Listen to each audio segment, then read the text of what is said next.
All right, let's keep going with major World of Warcraft lore every player should know. I have been out of World of Warcraft for so long, so long, so long. I missed a couple expansion, some that I missed more than others. Let's check out what it is for a new player or for someone like me that came back to the game. What is what is the lore that is absolutely needed? Let's check this out.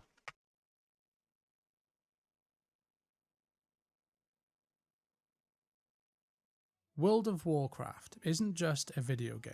It's a world with hundreds of thousands of years of history and a story that continues to pull in millions of players time and time again. Whether you're running dungeons, questing through new zones, or just hanging out in Dornogal, there's a good chance you're standing in the shadows of something huge, some moment in the game's past that shaped everything around you. Your character's background history, the zones you visit, and the characters you meet. In this video, we're looking at 5 of the most important and most influential moments in Warcraft's lore. These are some of the events that have changed Azeroth forever, and once you know them, you'll start to see their impact all over the game. We're not going to rank these by importance, so number 1 is no more significant than number 5, but instead we're going to follow these stories in the order it all happened in. Where else would be best to start than at the beginning? So one of the first on our list of most important events in the World of Warcraft is the creation of the Burning Legion. The Burning Legion is one of the longest running antagonist forces in World of Warcraft's history. To understand its origins, we have to go back hundreds of thousands of years to the time of the Titans, godlike beings born from world souls that slumbered deep within planets. As they awakened, these titans found one another and formed the Pantheon, a group dedicated to bringing order to the cosmos. Among them was a titan named Sargeras the Defender. True to his name, he was charged with protecting the worlds that the Pantheon helped shape. But everything changed when Sargeras discovered a planet corrupted by beings known as the Old Gods.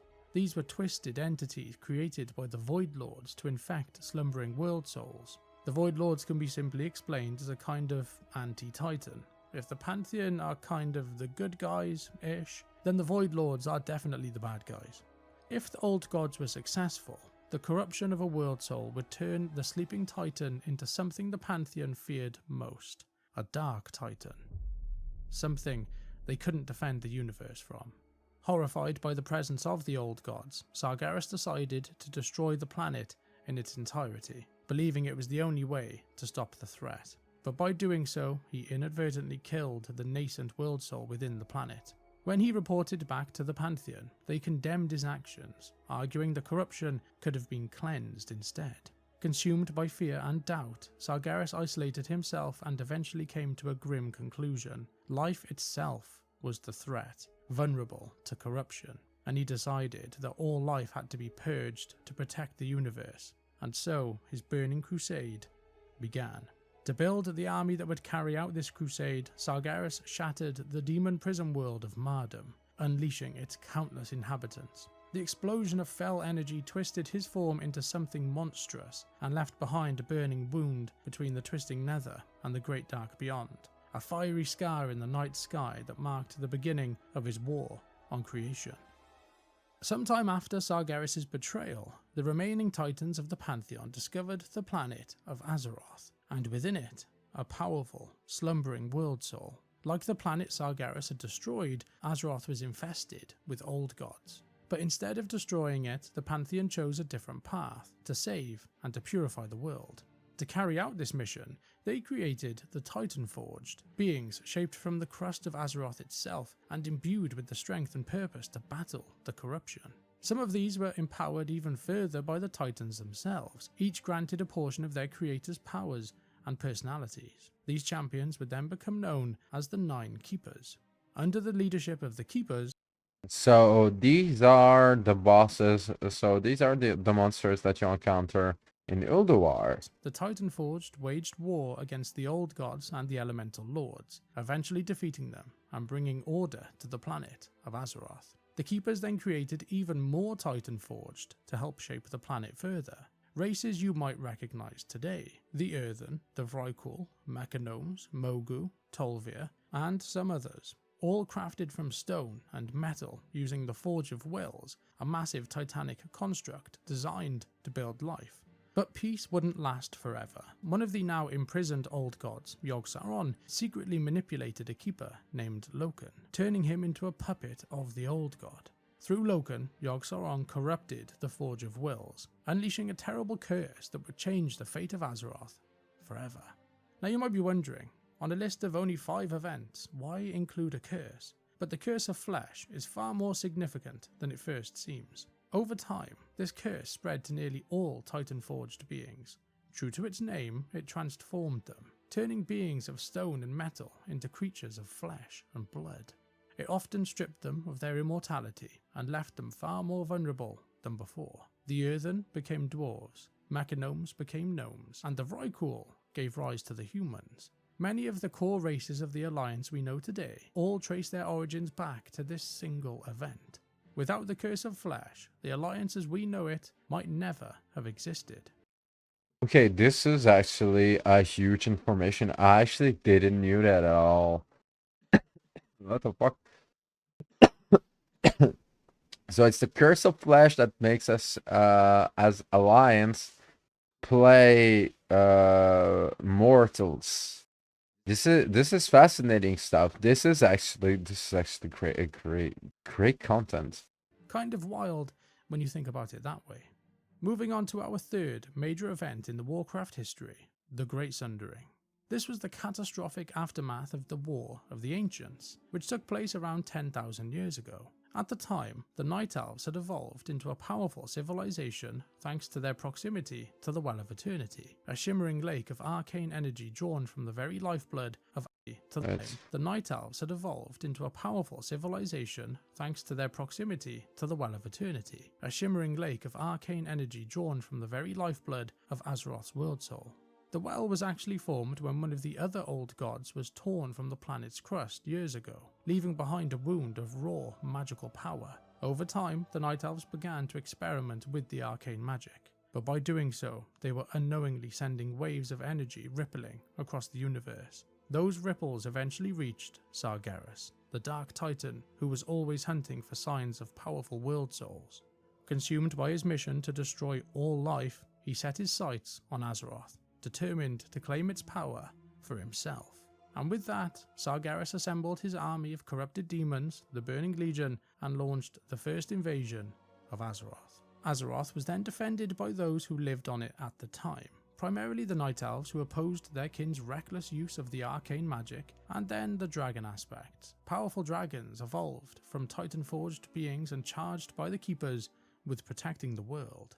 As the war against the Burning Legion reached its peak, arcane spells fueled by the Well of Eternity spiraled out of control. The portal allowing the Legion's invasion became unstable, and the well itself imploded in a massive eruption of raw magic. The explosion shattered the temple that was built around the well. It sent violent quakes across the land and triggered the world-altering event known as the Great Sundering. In the aftermath of the Great Sundering, the once massive supercontinent of ancient Kalimdor was torn apart, and nearly 80% of the land mass was sent to the bottom of the Great Sea, leaving behind the scattered continents and islands we know today. So far we've covered ancient cosmic battles, the rise of our ancestral races, and the cataclysmic events that shaped the very world beneath our feet. But now it's time to bring things a little closer to home. Next on our list of the most important events in Warcraft's history, the creation of the Dark Portal. Now, I know I just said we're bringing things closer to home, but ironically, this next story starts on an entirely different planet. In the vast Warcraft universe, there are many worlds and planets, and one of the most important is Draenor. Unlike Azeroth, Draenor didn't have a world soul, which meant the Void Lords had no reason to send old gods there. As a result, life on Draenor evolved more naturally, and one of the dominant races to emerge on the planet were the Orcs. The Orcs originally lived in harmony with the elements, following a deep-rooted shamanistic culture. But over time, they lost their connection to these elemental spirits. As they struggled without that guidance, one ambitious shaman, Gul'dan, became desperate for power again.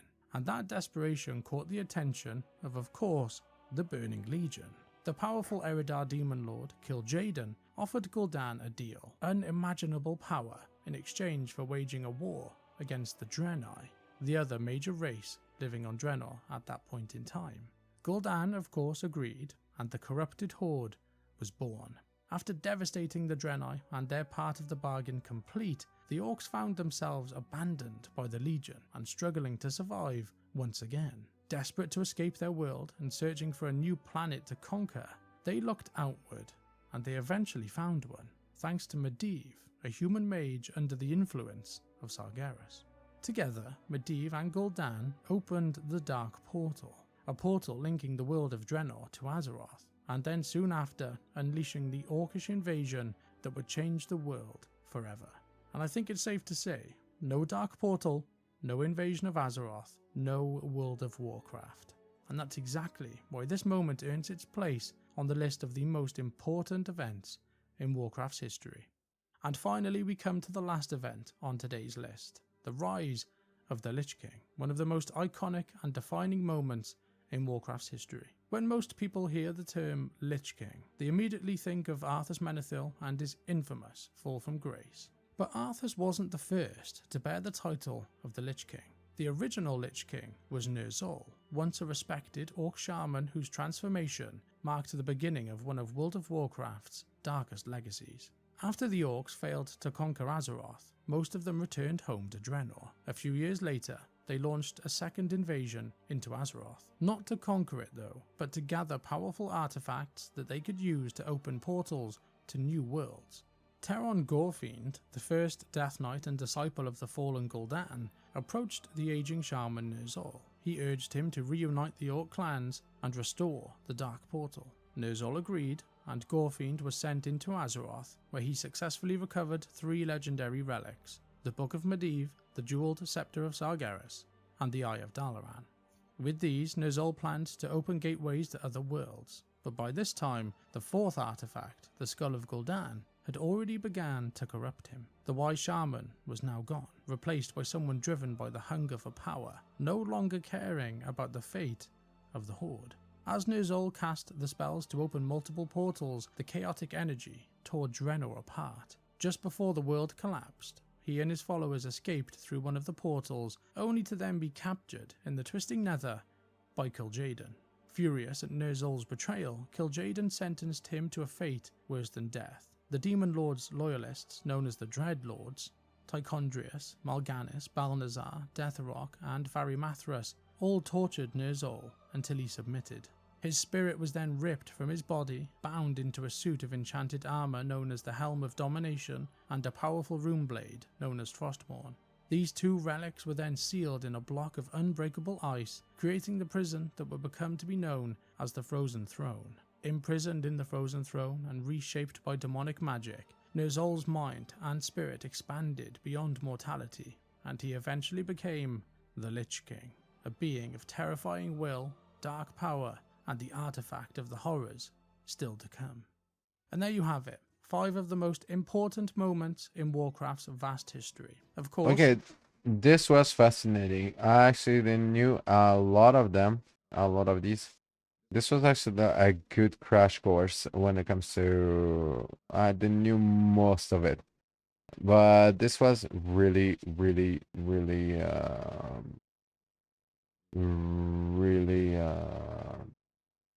interesting. Like, this was really interesting. Kaz, subscribe to the Kaz guy. Okay, and just one sub membership. No, thank you. Right, you cannot subscribe. Well, too bad. Yeah, this was actually quite the fucking good good lore video. I didn't knew I didn't knew most of it, like, and it's true that, like, it's interesting. I just didn't understood one thing. Than death. The Demon Lord's loyalists, known as the Dread, all tortured the nation and a powerful rune blade until he submitted. His spirit was then ripped from his body, bound into a suit of enchanted armor known as the Helm of Domination, and a Oh, yeah. Okay, so this is what I thought. Okay. So, yeah. So the armor of the Lich King is actually Ner'zhul fragment. Okay.